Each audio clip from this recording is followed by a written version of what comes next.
Hey guys, what's going on? So recently I did a video discussing a potential Batman the Telltale series season 3, so a third season in this IP, and I got a really positive response to that, and I have a bit of an update, a bit more confirmation on that possibility. So even though this isn't a huge topic, it's probably going to be a short video, I did want to share that with you guys because I can see that there is a lot of hype and excitement around the prospect of a season 3. So before I jump into this, make sure to like, subscribe, tap the notification bell. The YouTube algorithm has been really rough on my channel lately in terms of getting it seen and showing it around to people who might be interested in it. So make sure to show your support. I would really appreciate it. Thanks you all so much for watching, but let's dive into this. So my good friend on Twitter, Wesley, tweeted a reply to one of Telltale's tweets, and he says, anything Batman or y'all done with it? And that was just in response to what they're working on right now. So just curious, are you guys developing another season of Batman? Is that on the table right now? And believe it or not, they actually responded to him, and that will be on the screen right now. But they say, nothing Batman at this time. We're retaining the rights to support the series, but right now we're focused on developing the games currently in front of us. Best answer we can give you right now.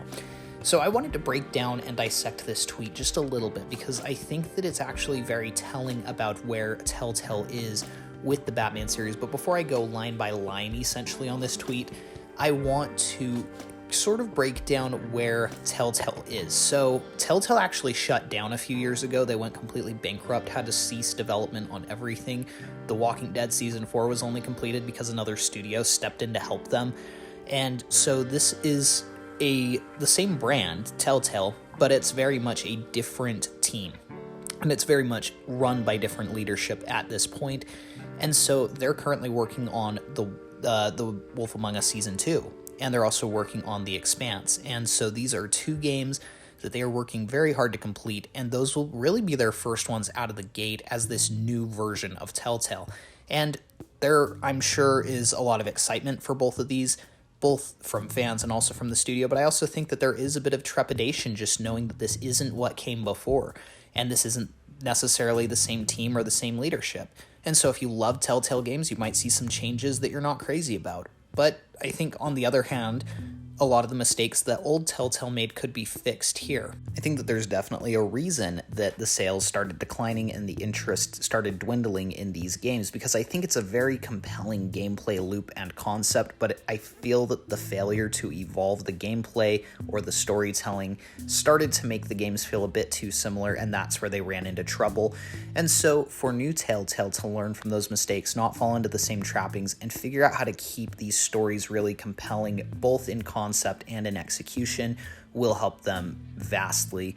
And I feel that The Wolf Among Us Season 2 is another highly anticipated Telltale sequel, and that will be a fantastic training wheels way to sort of see if what they're going to do is going to work, to see if their new ideas moving forward with the Telltale series games are going to be profitable, and if they are going to improve the public perception of what they are. Again, I feel that just the way that the old model was being run wasn't being managed very well. They weren't giving the teams enough time to really pull these things together. And they seem to have a if it ain't broke, don't fix it mentality, which sometimes is true, but you also do need to make improvements. Just because you're not going to change your formula doesn't mean that you shouldn't, make little tweaks here and there or change it up for specific IPs. And I do just want to make it very clear that I don't think that any of this falls on the devs. I think that all the developers are great and did great work. Everything I saw from Telltale has always been top-notch quality. I feel that it's more likely the management or the conditions that these developers were put under when they were working on these games.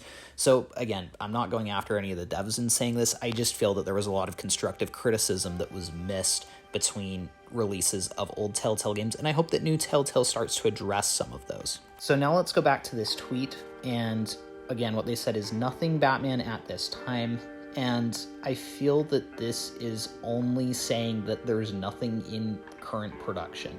This means that scripts are not being written. This means that voice lines are not being recorded, levels are not being built, it's not being worked on at the moment. But with that being said, that doesn't mean that there aren't people talking about it. It doesn't mean that it's not potentially in the early stages of pre-production. Maybe they're outlining what a third season could look like, for example, because they continue with, we're retaining the rights to support the series.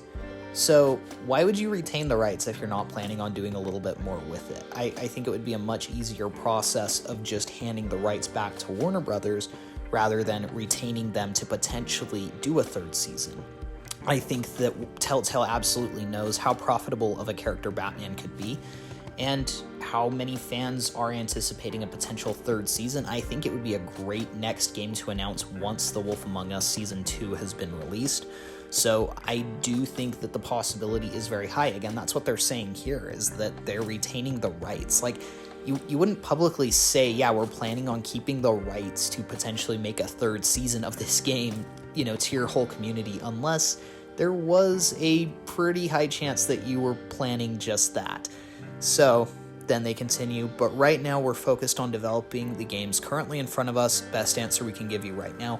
And I think that that's absolutely fair. Again, Telltale ran into a lot of mistakes initially and had to shut down. And so to see them really take ownership of these next 2 games that they're working on, say we really want to get these right, we're putting all of our efforts and attention into making sure that these are the best things that we can make, I think is very admirable. And I think that it will help them in the long run. And then when they do start talking about Batman Season 3, then they'll know better what works and what will garner sales and attention and positive feedback. And once they have more of that figured out, then I think that we could really start to see them take Batman Season 3 and have it be the most successful season yet. So I'm really hopeful. I think, again, this tweet indicates a lot of really good things. And if you are excited for a potential third season of Batman, I think that this is very good news. And Telltale is currently positioned in a perfect spot to really make that happen. So thanks you guys so much for watching. Again, please be sure to like and subscribe if you enjoyed the video. Let me know in the comments below where you'd like to see Season 3 start. At what point after Season 2? Would you like it to be a direct continuation of Season 2? Would you like it to be something of a fresh start within the same universe of their Batman IP? Thanks again so much for watching, and we'll see you guys in the next one.